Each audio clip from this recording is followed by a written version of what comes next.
So here we are at Superboom, and we've got Julie from AEA Microphones, and she's going to tell us a little bit about them. Yeah, hi, I'm Julie from AEA Ribbon Mics. So the story of AEA Ribbon Mics is Wes Dooley, who was our founder, originally was one of the few service centers for RCA in the US. And RCA, so for those of you who don't know, the RCA 44BX microphone was the most expensive microphone ever developed in the history of mankind, so to speak.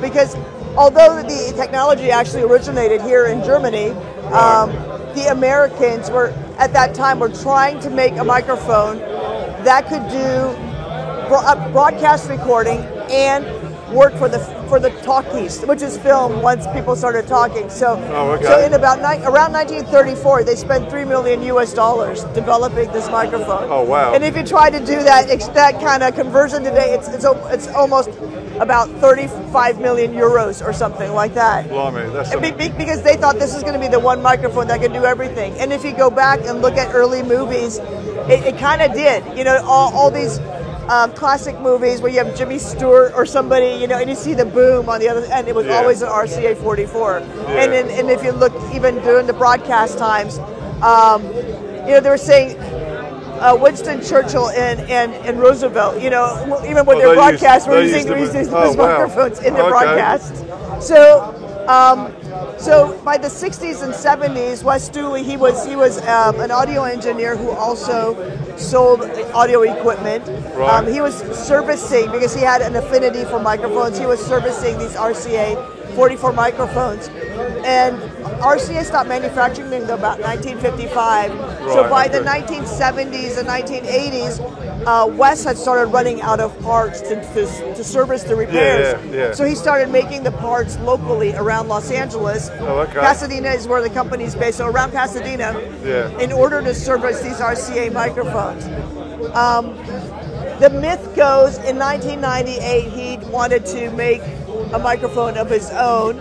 I think that part of that history is he was inspired by Royer coming out with a ribbon microphone at NAMM in 1998. That he thought maybe, you know, he should have if the company about 20 kilometers from our office could make a ribbon mic, can produce a ribbon mic. So could you? Yeah, he certainly could do it himself as well, because he did have the parts to do so, and that's kind of when AEA Ribbon Mics, at the time, the company was called Audio Engineering Associates as an homage to Audio Engineering Society. Because of course, Wes and his friends were audio engineers. So then, and card-carrying AES members, so the company became AEA as kind of an homage to AES.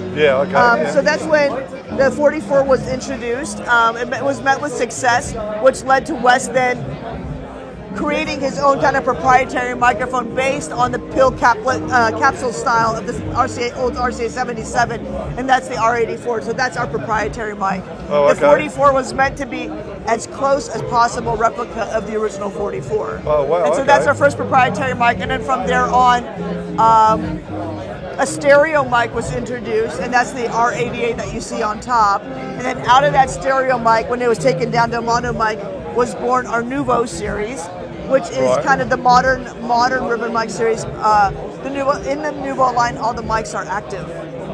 So this one right here that you see is actually our newest. Actually, this was our newest Nuvo mono mic that was introduced last year with a shorter and thinner ribbon, closer to a Coles.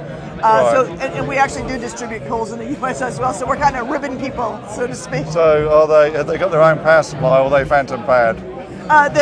All the Nuvo series are phantom powered. They're all active. Cool. And then once we had the design for a smaller, shorter ribbon, and the reason for that is similar to the Cove that we distribute.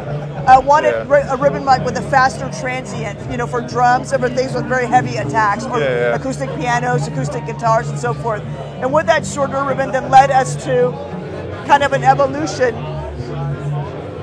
into our release this year at NAMM, which is the N28 stereo mic. So that is a more modern version of that 88. The 88 is known for having true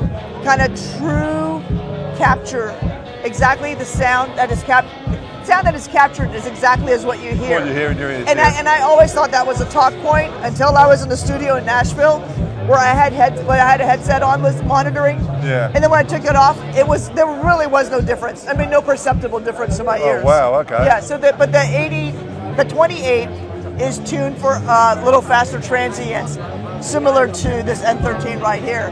And when we're done with this interview, I actually would love to invite you to just check out the difference. It's noticeably audible. Oh, okay.